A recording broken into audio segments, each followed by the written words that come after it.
Bonjour à toutes et à tous, bienvenue sur RCF Vendée si vous nous rejoignez. Vous le savez, RCF Vendée, première radio chrétienne et de proximité en Vendée. Aujourd'hui, c'est un témoignage que nous vous proposons de découvrir. Notre invité a actuellement 44 ans. C'est un ancien franc-maçon. Il s'est converti au catholicisme à l'âge de 38 ans, en même temps qu'il a quitté la maçonnerie. Il vit actuellement en Vendée, âgé de 44 ans. Cyril Dougados, bonjour. Bonjour. Merci d'être avec nous sur RCF Vendée. Cyril Dougados, vous avez été invité à témoigner devant des jeunes de Vendée, invité par l'aumônerie étudiante, sur cette ancienne appartenance à la franc-maçonnerie. Beaucoup de gens connaissent ce mot, mais on ne sait pas toujours ce que cela recèle derrière. Alors vous allez peut-être pouvoir nous expliquer tout ça, et puis nous dire pourquoi vous en êtes parti. Tout d'abord, Cyril Dougados, qu'est-ce que c'est que la franc-maçonnerie ? Alors, déjà, il faut savoir de quoi on parle. Il y a plusieurs maçonneries en France et en Europe. Il y a ce qu'on appelle la maçonnerie qui travaille à la gloire du grand architecte de l'univers, et une obédience maçonnique qui, elle, a décidé de retirer complètement le grand architecte de l'univers, qui est le Grand Orient de France, qui travaille aujourd'hui à la gloire de la République. Pour ma part, moi, j'étais dans une obédience citée, qui est la GLNF, donc la Grande Loge Nationale Française, qui est la seule obédience à être reconnue par la Grande Loge Unie d'Angleterre, qui est une obédience exclusivement masculine, où là on travaillait, en tout cas pour les loges bleues, à la gloire du grand architecte de l'univers. Les loges bleues ? Les grades de apprenti compagnon maître.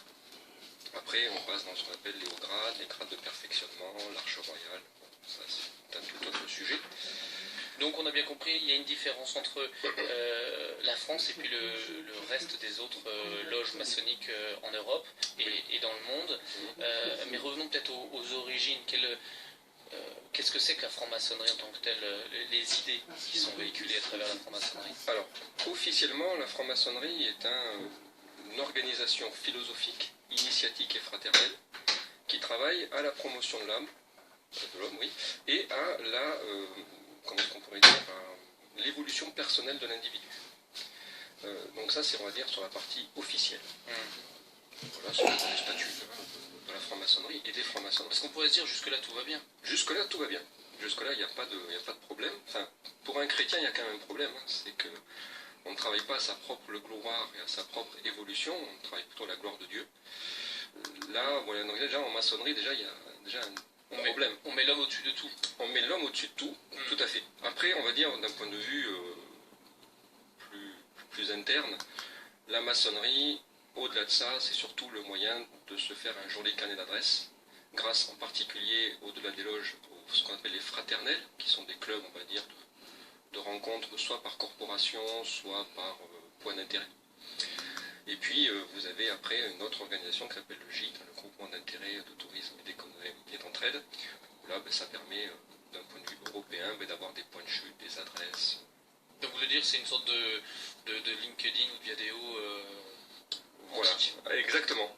Donc, c'est un bon moyen de se faire un carnet d'adresses, mais il y a d'autres choses qui se cachent derrière. Enfin, il y a des luttes d'influence. Tout à fait. Tout à fait. On va quand même être très très clair. Aujourd'hui, les maçonneries en général ont plutôt tendance à avoir une vision extrêmement progressiste de la société d'aujourd'hui et de demain, puisqu'un maçon travaille à la société de demain. Par exemple, on a beaucoup entendu parler du mariage de tous. D'un point de vue maçonnique, ça fait 20 ans que j'en entends parler. Donc, vous voyez, c'était déjà un fait acquis. Vous voulez dire que en fait, c'est un cercle de gens qui réfléchissent à la société qu'ils aimeraient bien voir aboutir dans l'avenir proche. Exactement. Ouais. Exactement. Mais par contre, qui va en opposition avec le message de l'Église. Oui, puisque, bon, en fait, une loi, dit loi Veil sur l'IVG, c'est une loi aujourd'hui largement revendiquée par la franc-maçonnerie, en particulier pour le Grand Orient de France. Ça a été une volonté maçonnique, de toute façon, de faire l'IVG. Donc, voilà, aujourd'hui, on sait que les idées maçonniques sont en opposition avec les idées de l'Église. Pour le rappeler rappeler, la franc-maçonnerie a été condamnée par l'Église catholique pour la première fois en 1738 par le pape Clément XII, puis ça a été renouvelé par les papes Benoît XIV et Léon XIII, et puis on peut rajouter plus récemment le pape François qui a refusé, c'est cette année, en 2017, qu'un ambassadeur étranger qui était ouvertement franc-maçon soit nommé au Vatican, donc il l'a refusé. Et il a aussi rappelé en juillet 2013, dans l'avion de retour des Journées mondiales de la jeunesse à Rio de Janeiro, son opposition à ce qu'il appelle les groupes de pression qui infiltrent l'Église. Il a dénoncé, je cite, les lobbies de la cupidité, les lobbies politiques et les lobbies maçonniques. Et même chose lors de sa visite à Turin en juin 2015, dans son discours auprès des jeunes, le pape argentin a critiqué l'influence des francs-maçons et leur hostilité envers l'Église. Voilà, tout cela pour bien faire comprendre peut-être à nos auditeurs que la franc-maçonnerie, c'est pas une sorte de société de carnet d'adresses un peu désuète, mais ça a bien encore une actualité, même le pape François donc, nous le rappelle. Mais Cyril Dougados, racontez-nous comment vous en êtes arrivé à devenir franc-maçon, et c'était à quelle époque? Alors j'avais 21 ans, j'étais rosicrucien déjà depuis quelques années. La Rose-Croix, ça c'est un sujet annexe, donc forcément je connaissais grâce à la Rose-Croix les francs-maçons. Juste rappel alors de la Rose-Croix, qu'est-ce que c'est? C'est une obédience qui ressemble un peu à la maçonnerie, mais qui est de l'ultra-ésotérisme. Et donc mon parrain, qui était aussi rosicrucien, m'avait donc proposé de devenir mon parrain maçonnique. Donc j'ai fait toutes les étapes classiques qui sont les enquêtes, c'est-à-dire rencontrer les trois frères enquêteurs.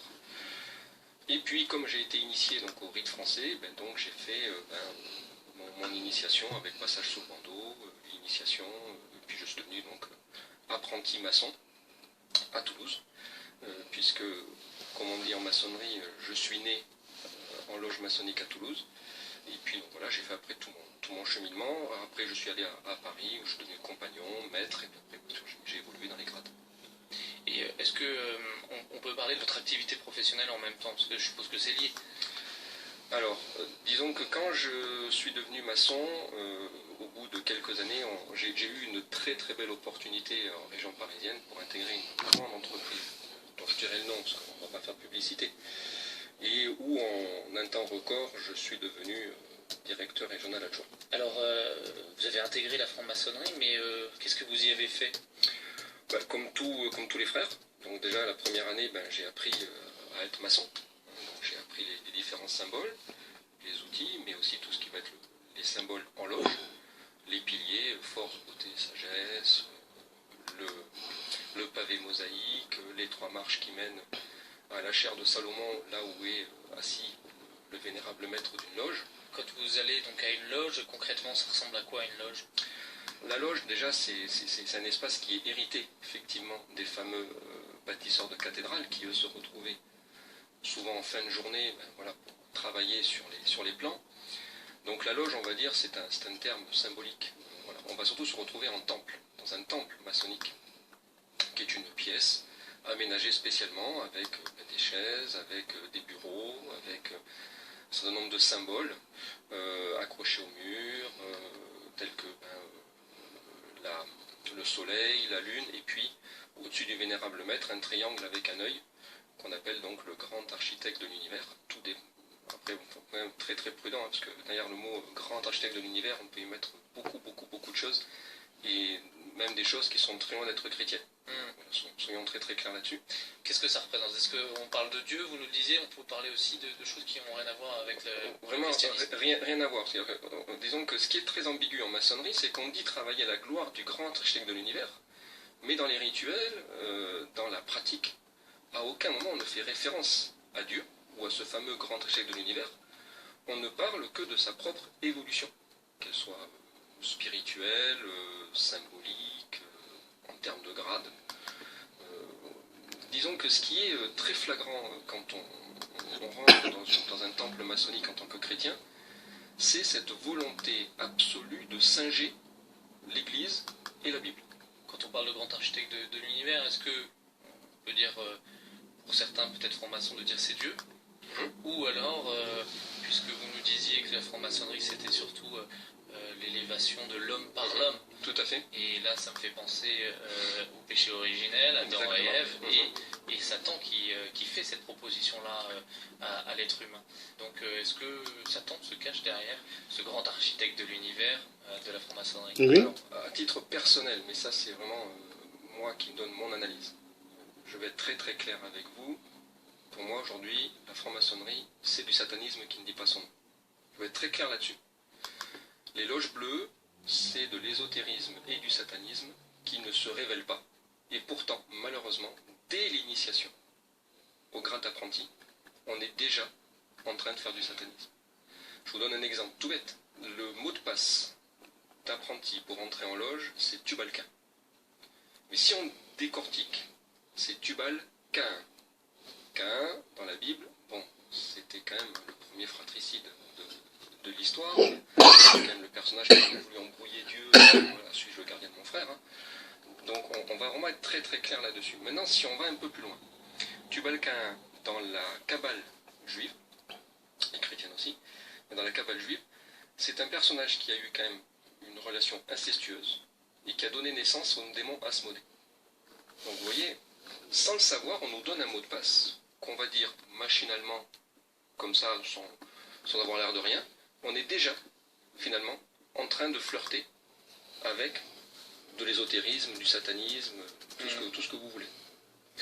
Alors, Cyril Dougados, on est en train de parler avec vous de votre ancienne appartenance à la franc-maçonnerie. Vous avez 44 ans, vous en êtes parti à 38 ans. Qu'est-ce qui a motivé votre abandon à la franc-maçonnerie? Alors, disons, ma conversion, concrètement, ça a été ma rencontre avec Jésus, qui s'est fait à Nice, puisque j'ai vécu à Nice quelques années. Pour moi, du moment où j'ai fait cette rencontre, cette sensation en tout cas de rencontre avec le Seigneur, ça m'a ouvert les yeux sur où je mettais les pieds. J'étais membre des 3 piliers de la tradition occidentale, qui sont le martinisme, la Rose-Croix et la franc-maçonnerie. Et c'est là où je me suis rendu compte que finalement, mon ego était ultra nourri, puisque j'avais atteint un certain grade en maçonnerie, donc j'avais le grade de respectable frère. Je vous laisse imaginer, quand on loge, on vous dit très respectable frère, voilà. Donc l'ego est extrêmement nourri. Donc à ce moment-là, j'ai vraiment ouvert les yeux et commencé à analyser finalement où je mettais les pieds. Et pour la franc-maçonnerie en particulier, je me suis rendu compte que mon ego était ultra nourri, que je travaillais non pas à la gloire de Dieu, on va être très clair là-dessus, je travaillais à ma propre gloire. Donc à partir de là, j'ai préféré démissionner. Comment s'est faite votre rencontre avec Jésus? Oh, à cause d'une place de parking. Donc, vous voyez, c'est une chose toute bête. Comme quoi le Seigneur utilise tout. Mais voilà, donc je rentrais à mon domicile plus tôt que prévu. J'habitais en face d'une église à Nice, où je ne mettais jamais les pieds, puisqu'en tant que franc-maçon, je ne voyais aucun intérêt à aller me mélanger à la plèbe. Vous étiez plutôt complètement anticlérical. Complètement. Quand je terminais une tenue, enfin du moins des agapes fraternelles, j'aimais beaucoup dire « Vive la République et à mort la calotte ». Et donc vous rentriez à votre domicile, qui s'était situé donc en face d'une église. Voilà, et j'habitais donc un quartier extrêmement compliqué pour se garer, et ce jour-là, coup de bol extraordinaire, une place pile devant l'église qui était ouverte. J'avais un peu de temps, je suis rentré dans l'église, et puis là, j'ai ressenti cette paix, ce moment de calme intérieur, plus cette volonté de vouloir paraître complètement, d'être toujours dans une course-poursuite. Je me suis assis et j'ai vraiment ressenti qu'il fallait que je reste là. J'avais besoin de me reposer, et pas seulement physiquement. Voilà. Et puis, petit à petit, le maçon que je suis a fait ce qu'a fait un franc-maçon d'habitude, c'est-à-dire qu'il analyse constamment, rationnellement les choses, jusqu'au moment où j'ai dû complètement m'abandonner. Voilà. Quel a été votre raisonnement alors justement pour arriver jusqu'à cet abandon? Qu'est-ce que vous vous êtes dit dans votre tête à ce moment-là, sur votre chaise dans cette À ce moment-là, j'ai eu cette sensation comme quand vous venez de faire une course, mais effrénée, vous êtes épuisé. Je me rappelle m'être dit, si je me relève, je tombe. Je n'ai plus d'énergie. Je suis un petit peu comme si, passez-moi l'expression, si on m'avait mis un coup de boule en disant maintenant tu te poses et tu te calmes. tu arrêtes maintenant, stop. Et donc ça a duré 10 petites minutes, je suis rentré chez moi, j'ai pas bien compris exactement ce que j'avais vécu là, de mémoire je l'avais mis un petit peu sous le coup de je suis fatigué, mais j'avais eu cette envie d'aller à la messe, puisque tous les dimanches matins je voyais, passez-moi l'expression, tout ce que j'appelais les blaireaux aller à la messe, donc j'avais décidé d'aller à la messe, mais y aller en maçon, c'est-à-dire en analysant tous les symboles que je pouvais voir. Et donc je suis arrivé en retard parce qu'il n'était pas question de faire honneur à Dieu d'arriver à l'heure. Et puis j'ai entendu l'évangile, c'était au moment de Pâques. J'ai entendu l'homélie où j'ai dit tiens, finalement, ce qu'il dit le curé, c'était pas con. Maçonniquement, ça tient la route. Mais je disais ça vraiment avec un côté extrêmement dédaigneux. Hein, je veux dire. Moi, haut gradé de la maçonnerie, initié, je sais. Là devant moi, tous ces gens qui pratiquent ne savent pas, ce sont, passez-moi l'expression, ce sont de pauvres imbéciles qui croient sans réfléchir. Exactement. Voilà. Voilà, qui croient sans réfléchir, sans comprendre. Et petit à petit, je me suis senti bien à la messe, et puis j'ai décidé d'aller voir un jour, on m'a proposé d'aller voir un prêtre, ce que je ne voulais surtout pas faire, parce que pour moi les prêtres, c'était, pour moi, passez-moi l'expression, mais là aussi une bande de VRP qui nous vendait du rêve. Mais tout de même, votre conversion n'était pas totalement réalisée, vous ne vouliez pas aller voir de prêtre, vous aviez encore quelques préjugés par rapport aux paroissiens qui étaient à côté de vous, mais d'un autre côté, vous ressentez quand même le besoin d'aller dans cette église, quoi. Tout à fait. Parce que vous ressentez quelque chose, il y a quelque chose au fond de vous indéfinissable. Oui, c'est indéfinissable. C'est indéfinissable, ce moment de se dire j'étais bien là où j'étais, ce que je ne ressentais pas en loge, ou en heptade pour les martinistes, ce moment où j'ai pas de mots, on est bien, on sent qu'on est vraiment apaisé. Et dans votre vie de tous les jours, dans votre travail, dans votre vie personnelle, dans votre vie familiale, vous étiez bien déjà ou tout allait bien pour vous, non, professionnellement? Alors professionnellement, tout allait pour le mieux du monde. J'avais un très bon poste, un très bon salaire, voilà, j'avais une vie, on va dire, sociale extrêmement riche, même trop riche finalement, puisque j'étais pris dans un tourbillon finalement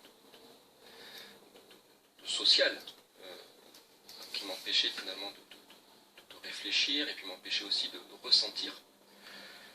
Mais ce qu'il faut quand même savoir, c'est que dès mon entrée même chez les Rose-Croix, Jésus a été un personnage qui m'a agacé profondément. Soit parce que c'était le personnage trop parfait, l'inaccessible, soit parce que c'était une sorte d'allégorie symbolique qui finalement ne menait pas très très loin. Donc j'ai dû faire cette rencontre avec le fameux Jésus réel dans cette église pour comprendre qu'en fin de compte c'était pas l'inaccessible et c'était pas le personnage allégorique. Alors vous avez rencontré finalement un prêtre. Qu'est-ce qui s'est passé ensuite pour vous? Alors ce prêtre m'a donné un rendez-vous 15 jours après que je l'ai appelé, donc ce qui m'a profondément agacé puisque maçon que je suis, de par mon grade, de par ma fonction, il était impératif que je me reçoive tout de suite. Et ce prêtre me dit non monsieur, j'ai des choses à faire. Voilà, je suis prêtre, donc j'ai plein de choses à faire. Je ne peux pas vous recevoir tout de suite. Je me revois lui dire au téléphone, mais je ne comprends pas qu'il ne m'ait pas sauté dessus à ce moment-là. Mais je lui ai dit, mais comment ça monsieur, dans 15 jours? Mais à part dire la messe, vous n'avez rien à faire de vos journées. Donc là, il m'explique qu'il a plein d'autres choses à faire. J'attends les 15 jours, je rencontre ce bonhomme qui, a vraiment toute l'humanité voulu pour écouter un maçon en train de lui expliquer qu'il ne sait pas trop où il en est, il est maçon, mais d'un autre côté il est quand même bien à l'église et que pour lui il y a un truc qui ne va plus, voilà, c'est quelque chose qui ne va pas. Et donc ce prêtre me dit, ça serait quand même bien que vous veniez aussi, peut-être aux messes du soir, en semaine, voilà, venir un petit peu. Donc il faut savoir que je n'ai jamais fait ma première communion. Donc je dis bon, pourquoi pas, enfin bon, vous savez moi monsieur je travaille, j'ai autre chose à faire que de passer mes soirs à l'église. Bon bref, j'accepte tant bien que mal donc d'aller aux messes du soir, donc bon, je vais à 2-3 messes, puis il me voit, et puis il me propose à une sortie de messe, il me dit venez me voir dans quelques jours, on prend rendez-vous, on fait un petit point sur ce que vous ressentez. Et puis à chaque fois que j'allais à la messe, donc bien sûr je n'avais pas communié, parce qu'il n'était pas question pour moi d'aller communier, parce que quand je voyais tous ces gens à la queue leu aller récupérer un bout de pain, je leur disais franchement, si je veux un bout de pain, je vais à la boulangerie, je vois pas l'intérêt d'aller faire la queue. Et donc il me dit, on se voit. Donc, on s'est vu quelques jours plus tard, et puis il me demande pourquoi je ne vais pas communier. Je lui explique, voilà. Alors il m'explique que la communion, ce n'est pas juste recevoir un bout de pain, donc il me fait une sorte de catéchisme que je n'avais jamais eu enfant. Et il me dit, ça serait bien quand même de venir à la prochaine, au moins de vous mettre dans la file. Alors je lui ai dit, mais alors là déjà, je lui ai dit, vous essayez de m'embrouiller, parce qu'il me semble qu'il y a tout un rituel pour devenir chrétien, hein, pour pouvoir communier. Il me dit, non, mais c'est pas grave, venez quand même. Je lui dis, bon, ok. Donc, quelques jours plus tard, la messe du soir arrive, c'était lui qui présidait la messe. Arrive le moment fatidique que je ne voulais surtout pas vivre. Et je m'avance, je mets à la queue leu. Et pendant toute la remontée, j'avais une colère en moi, mais énorme, en me disant, mais Cyril, mais t'es le roi des imbéciles, mais qu'est-ce que tu fais là? Toi, Enfin, Cyril, t'es au 32e degré. Donc, vous êtes encore avec Luthier, donc, vive la vérité. Voilà. Merci.